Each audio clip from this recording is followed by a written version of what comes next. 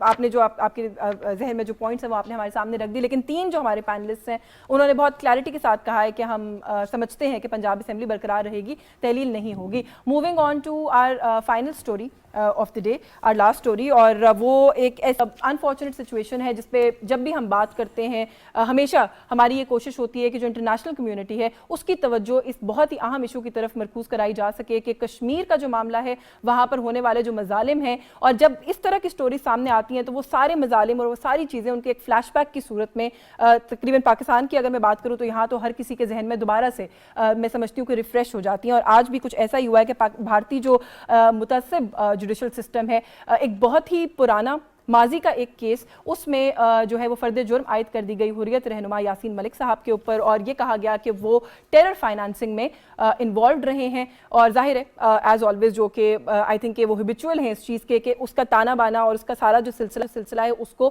پاکستان کے ساتھ جوڑنے کی کوشش بھی ہم نے دیکھا کہ کی گئی ہے ان کی جانب سے, جو کہ آف کورس ایک ناکام کوشش ہے.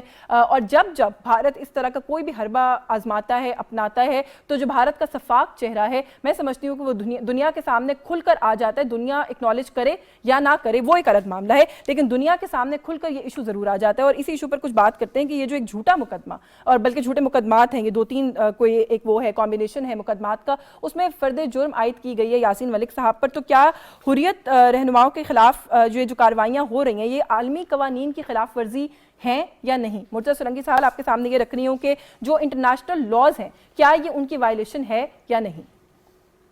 دیکھیں, کشمیر کے حوالے سے تو ایک بات بہت واضح ہے کہ یہ ایک جو انریزالو جو تنازعات ہیں جو اقوام متحدہ اور اس کی سلامتی کونسل کے حوالے سے, جس کو تقریباً اب 75 سال ہونے کو ہے, تو اس وجہ سے بین الاقوامی قانون کے مطابق کشمیر جو ہے وہ بھارت کا حصہ اس طرح سے نہیں ہے. تو اب یہ جو معاملہ ہوا ہے, جس طریقے سے یاسین ملک کے خلاف یہ کیسز بنائے گئے ہیں, یاسین ملک تو کبھی بھی اس سے انکار نہیں کرتا کہ جی وہ آزادی چاہتے ہیں. اس نے اس عدالت کے اندر بھی یہی کہا ہے. لیکن آپ یہ دیکھیں کہ جب سے بھارت میں نے 5 اگست 2020 کو یہ آرٹیکل 35A اور 370 جو ہے اس کو ختم کیا ہے اور کشمیر کا انڈین آئین کے اندر جو حیثیت تھی وہ ختم کی ہے، تو وہاں پر جو مظالم ہیں وہ بڑھ گئے ہیں. تمام جو بین الاقوامی ادارے ہیں، چاہے اقوام متحدہ کے ہوں، ہیومن رائٹس واچ ہو، ایمنسٹی انٹرنیشنل ہو، انہوں نے وسیع پیمانے پہ اس پر رپورٹ کیا ہے. تو یہ تو ہو سکتا ہے کہ جی یاسین ملک کو وہ سزا دے دیں، جو کہ سزائے موت بھی ہے، عمر قید بھی ہے، مختلف سزائیں ہیں، وہ یہ کر سکتے ہیں. پہلے بھی جو لوگ تھے ان کے خلاف یہ اس طرح کی سزائیں دی گئی ہیں، لیکن اس سے جو کشمیر کے اندر جو بھارت کا جو نظام ہے اس کے خلاف جو نفرت ہے وہ کم نہیں ہوگی. بالکل کوئی بھی ریاست جو ہے وہ لوگوں کو زبردستی جیل خانے میں ان کی مرضی کے بغیر نہیں رکھ سکتی. اس کا اطلاق جو ہے وہ بالکل کشمیر پہ ہوتا ہے. بالکل ٹھیک ہے، تو یہ وائلیشن ہے، آپ یہ کہہ رہے ہیں، آپ ہاں کا آپشن لے رہے ہیں. اعظم چودھری صاحب، انٹرنیشنل لاز کی وائلیشن ہے کہ نہیں؟ یہ وہ رہنما ہیں بھارت میں کشمیر کے، انڈین آکیپائڈ کشمیر کے، جو کہ اپنی بات پر ڈٹے ہوئے ہیں اور کھڑے ہوئے ہیں، پیچھے نہیں ہٹتے، لیکن پھر بھی انٹرنیشنل کمیونٹی کو نظر نہیں آتا. کامنٹ کیجیے گا سر، وائلیشن ہے یا نہیں؟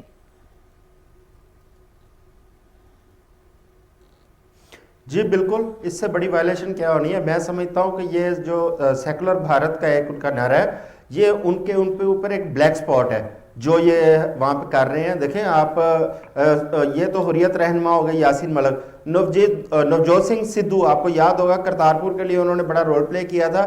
انہوں نے 24 سال پرانا کیس ڈال کے ان کو سزا دے دی ہے. وہ تو ان کے اپنے آدمی تھے. یہ تو یاسین ملک تو حریت رہنما ہے جو کشمیر کی آزادی کی بات کر رہے ہیں. آپ دیکھیں کہ یاسین ملک ہوں یا علی کیلانی ہو، انہوں نے کیا ٹیررزم کیا ہے. آپ یہ یاسین ملک پہ یہ کہہ رہے ہیں کہ ٹیررزم کا پیسہ اکٹھا کیا ہے، جبکہ آپ دیکھیں کہ انہوں نے صرف اور صرف وہاں کے عوام کے حقوق کی بات کی ہے، آزادی کی بات کی ہے. آپ دیکھیں پچھلے 2 ڈھائی 3 سال سے وہاں پہ جب سے انہوں نے آرٹیکل 5 کے ذریعے اس کے سٹیٹس چینج کرنے کی کوشش کی ہے، تب سے وہاں کے لوگ جو ہیں وہ گھروں کے اندر محصور ہیں. ان لوگوں کی بنیادی ضروریات، ان کے بنیادی جو حقوق ہیں وہ پورے نہیں ہو رہے. اس کے باوجود وہ لوگ اپنی لڑائی لڑ رہے ہیں. اب دیکھیں وہ برہان وانی جب شہید ہوئے تھے، اس کے بعد تحریک نے ایک نیا رخ لیا. وہاں پہ اس طرح یاسین ملک یا باقی لوگوں پہ سزائیں دے کے یا ان کو آپ پابند سلاسل کر کے، کیا آپ سمجھتے ہیں کہ اس طرح آزادی کی تحریک ختم ہو جائے گی؟ کبھی ختم نہیں ہوگی. میں سمجھتا ہوں اس طرح تحریک اور ابھر کر سامنے آئے گی. یہ تو واضح طور پہ بین الاقوامی جو قوانین ہیں، آپ دیکھیں نا، جیسا سولنگی صاحب کہہ رہے تھے کہ ہر بین الاقوامی فورم کے اوپر بھارت کے ان چیزوں کو غیر قانونی، غیر آئینی قرار دیا جا چکا ہے. اس کے باوجود وہ ڈٹائی کا مظاہرہ کر رہا ہے. آپ ان کے جو ہندو نواز وہاں کی جو تنظیمیں ہیں جو وہاں پہ ظلم و ستم کر رہی ہیں، ان کے اوپر تو کوئی قانون لاگو نہیں ہو رہا. جبکہ آزادی کی بات کرنے والوں کو ان کے اوپر فارن فنڈنگ کو لے کے یا ان کو ٹیررزم کی فنڈنگ جو ہے وہ قرار دے کے ان کو جیلوں میں بند کیا ہوا ہے اور ان کو سزائیں دی جا رہی ہیں. کیا آپ کے جواب سے یہ مطلب لیا جائے کہ انسانی حقوق کی خلاف ورزی تو ہے ہی، لیکن عالمی قوانین کی خلاف ورزی بھی ہے؟ بے حس طریقے سے وہ بین الاقوامی قوانین کی وائلیشن کر رہے ہیں. تو آپ ہاں کا آپشن لے رہے ہیں. نادیہ نقی صاحبہ، کیا ہے وائلیشن انٹرنیشنل لاز کی، عالمی قوانین کی خلاف ورزی کر رہا ہے Bharat? Of course it is. اور مطلب یہ تو کھل کر بھارت جس طرح سے سامنے آتا ہے مقبوضہ کشمیر میں، یہ ایک طرح سے کشمیری کی جو لیڈرشپ ہے، جس طرح سے انہوں نے فیبریکیٹ کیا اور امپلیکیٹ کیا ہے انہیں فیبریکیٹ کیسز کے اندر، اس بات سے صاف یہ بھی ظاہر ہوتا ہے کہ بھارت ڈرتا ہے اس بات سے. انہیں پتا ہے کہ ہم نے کوئی، جسے کہتے ہیں نا، کوئی ڈگری نہیں چھوڑی ہے ظلم کرنے کی. لیکن جو کشمیریوں کی تحریک ہے وہ بالکل صحیح کہا میرے بھائی نے کہ وہ اور ابھر کے سامنے آتی ہے. تو یہ ایک فرسٹریشن بھی مجھے بھارت کی نظر آتی ہے کہ وہ جتنا دباتے ہیں، وہ سوچتے ہیں کہ کسی طرح سے اس آزادی کی تحریک کو وہ ختم کریں، کوش کریں. وہ فنڈامنٹل رائٹس کی خلاف ورزی کرتے ہیں، وہ ہیومن رائٹس کی خلاف ورزی کرتے ہیں، وہ بیسک زندہ رہنے کی جو حقوق ہیں اس کی پامالی کرتے ہیں. لیکن اس سے کوئی فرق نہیں پڑا کشمیریوں سے. become more resilient towards it. اور یہ جو کچھ انہوں نے کیا ہے, آپ نے دیکھا کہ کس طرح سے فورن آفس نے انڈین چارج دی افیئرس کو بلایا, ان کو ڈیمارش دیا اور اپنا کنسرن, اپنا گریو کنسرن شو کیا کہ حریت لیڈرشپ کے ساتھ جس طرح سے فیبریکیٹ کیا گیا ہے, انہیں امپلیکیٹ کیا گیا ہے ایک جسے کہتے ہیں نا خود ساختہ کیسز بنا کر, یہ نہیں ہونا چاہیے ہے. اور ساتھ ساتھ انہوں نے انٹرنیشنلی بھی یہ کہا ہے کہ یہ جو انٹرنیشنل قوانین ہیں اس کی خلاف ورزی ہے. سو میرا خیال سے کہ انٹرنیشنل ارینا پہ جیسے سولنگی صاحب نے کہا کہ بھارت کا چہرہ کشمیر بارے بڑا کھل کر سامنے آیا ہے. اب یہ میں سمجھتی ہوں کہ جس طرح سے ڈیموکریسی کی بات کرتے ہیں international world, they will have to see کہ کب تک انڈیا کو وہ اس طرح سے کشمیریوں کی اس تحریک کو کوش کرنے دیکھتے رہیں گے اور کب تک وہ فنڈامنٹل رائٹس کی جو خلاف ورزی ہو رہی ہے اس کو ہونے دیں گے. میرا خیال ہے کہ وقت آ گیا ہے کہ انہیں بھی پاکستان تو پریشر ڈالنا مسلسل پروٹیسٹ کرتا ہے نادیہ, لیکن کوئی فرق نہیں پڑتا, کوئی اثر نہیں ہوتا. سوری دوبارہ کہیے گا. میں کہا پاکستان تو مسلسل ان ایشوز پر پروٹیسٹ کرتا ہے اور بالکل ٹائملی پروٹیسٹ کرتا ہے, لیکن دنیا میں کسی کو کوئی کسی اور ملک کو کسی کو اور فرق نہیں پڑتا, کبھی بھی نہیں پڑا. میرے خیال سے اب فرق پڑنا شروع ہو گیا ہے. دیکھیں نا یو این کی جو ایک رپورٹ آئی تھی, آپ کو یاد ہوگا ہیومن رائٹس کے حوالے سے, اس میں واضح طور پر سب چیزیں لکھا ہے. تو میرے خیال سے پاکستان نے جس طرح سے ہمیشہ کشمیریوں کا کیس اٹھایا ہے, ٹھیک بات ہے کہ اس طرح سے شاید پاکستان کی آواز نہیں سنی گئی, لیکن ہمارے یہ بار بار کہنے سے میں ابھی بھی سمجھتی ہوں کہ بھارت کا جو یہ چہرہ ہے ظلم کرنے کا, مظالم ڈھانے کا کشمیریوں کی جدوجہد پر, وہ کھل کر اب سامنے آ رہا ہے. اور ایک وقت آئے گا کہ پاکستان کی یہ بات, یہ آواز پوری دنیا کو سننی پڑے گی کہ یہ جو کچھ ہو رہا ہے, یہ جو ہیومن رائٹس چیمپئن ہیں وہ کیا کر رہے ہیں, وہ خاموش کیوں ہیں, وہ جو یو این سیکورٹی کاؤنسل کی جو ریزولوشنز ہیں ان پر کب عمل درآمد ہوگا. بالکل ٹھیک ہے, تو آپ جو ہے وہ ہاں کا آپشن لے رہی ہیں اس سوال کے اوپر. آغا اقرار ہارون صاحب, سر اتنی ریزیلینس وہ بالکل اپنے موقف سے 1 انچ پیچھے ہٹنے کو تیار نہیں ہے. اس کیس میں بھی انہوں نے وکیل لینے سے بھی انکار کر دیا. یہ باتیں کیا دنیا کو دکھانے کے لیے یا دنیا کو سمجھ نہیں آتی, کافی نہیں ہے ٹو انڈرسٹینڈ؟ اور اگر ہیں تو عالمی قوانین کی یہ جو خلاف ورزی ہے اس پہ وہ بولتی کیوں نہیں؟ اور آپ کا اس پر کیا اوپینین ہے کہ خلاف ورزی ہے عالمی قوانین کی کہ نہیں؟ بالکل خلاف ورزی ہے, اس میں تو کوئی دوسری رائے ہو ہی نہیں سکتی ہے. لیکن میں آپ کی وساست سے قوم سے دعا کروں گا کہ وہ یاسین ملک کے لیے دعا کریں, کیونکہ ان کی صحت بھی ٹھیک نہیں ہے. کل میں نے ان کو ویڈیو میں دیکھا کہ وہ ان کو بات بھی نہیں کرنے دی جب وہ جا رہے تھے اپنی اس کے لیے ہیئرنگ کے لیے, تو کوشش کی لوگوں نے بات کرنے کی, لیکن ان کو اجازت نہیں ملی. آپ نے یاسمین ابھی دوسرے پارٹیسپینٹ سے بات کرتے ہوئے کہا کہ دنیا کو کیا فرق نہیں, اس وقت کوئی فرق نہیں پڑ رہا. دنیا کی تو بات چھوڑیں نا, let's have viewpoint of امریکہ.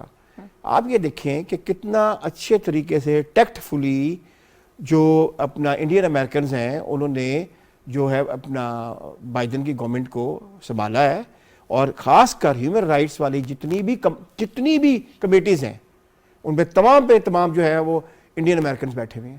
تو وہ آپ کو میرا مقصد ہے کہ وہ کیا سپورٹ دیں گے. اور میں بات نہیں کرنا چاہتا ہوں زیادہ ڈیٹیل میں. ریسنٹلی ان کی ایک رپورٹ کے مطابق تو یہ تو ایشو ہی نہیں رہا ہے ہیومن رائٹس والا. جب ہوا یہ ہے کہ جو انڈین ڈائسپورا ہے اس نے یورپ میں اور نارتھ امریکہ میں اپنے آپ کو بلڈ اپ کیا, انہوں نے اپنے یعنی کہ آپ کہہ سکتے ہیں ایک پورے ڈیزائن کے تحت اپنے آپ کو اس پوزیشن میں لے کر آئے ہیں کہ آپ دیکھیں ورلڈ بینک دیکھیں, IMF دیکھیں, ایشین ڈیولپمنٹ بینک دیکھیں, اسٹیٹس ڈپارٹمنٹ دیکھیں, کانگریس دیکھیں, تمام کے تمام آپ کو اسی طرح یورپین یونین دیکھیں, برازیل کے آفس دیکھیں, وہاں پہ آپ کو انڈینز میں زیادہ ملیں گے. اس کا پھر وہ امپیکٹ ہے. بات یہ ہے کہ ہماری بات کو اس لیے نہیں سنتا ہے, اور اس میں سب سے اہم میں آپ کو بتاؤں ایک سب سے امپورٹنٹ ترین چیز جو ہے وہ میں آپ کو شیئر کرنا چاہتا ہوں, وہ یہ ہے کہ آج تک ہم یہ یورپ کو یہ چیز سمجھانے میں شاید ناکام ہوئے ہیں, یا انڈیا نے اوور سائٹ کروایا ہے کہ کشمیر ایک لینڈ ڈسپیوٹ نہیں ہے. It is a matter of indigenous people, it is a matter of human rights, it is a matter of the freedom fighting. India Kashmir کو جب بھی جو ہے وہ آپ کہہ سکتے ہیں کہ ٹیبل کرتا ہے انٹرنیشنل فورم سے, وہ کہتے ہیں کہ it is a India and Pakistan only and only a matter of land dispute. یہ ہے کیچ لائن جو انڈیا کھیلتا ہے. ہمارے فورن آفس نے بہت محنت کی ہے, میں یہ نہیں کہتا ہوں, لیکن جب بھی میں بھی باہر جاتا ہوں اور میں کبھی پارٹیسپیشن کرتا ہوں تو میں اس لوگوں کو بتانے کی کوشش کرتا ہوں کہ بھائی یہ لینڈ ڈسپیوٹ نہیں ہے, اسے ڈسپیوٹ کوئی ہے ہی نہیں. یہ ایک انڈیجنس نیشن کو یہ رائٹ دیا گیا تھا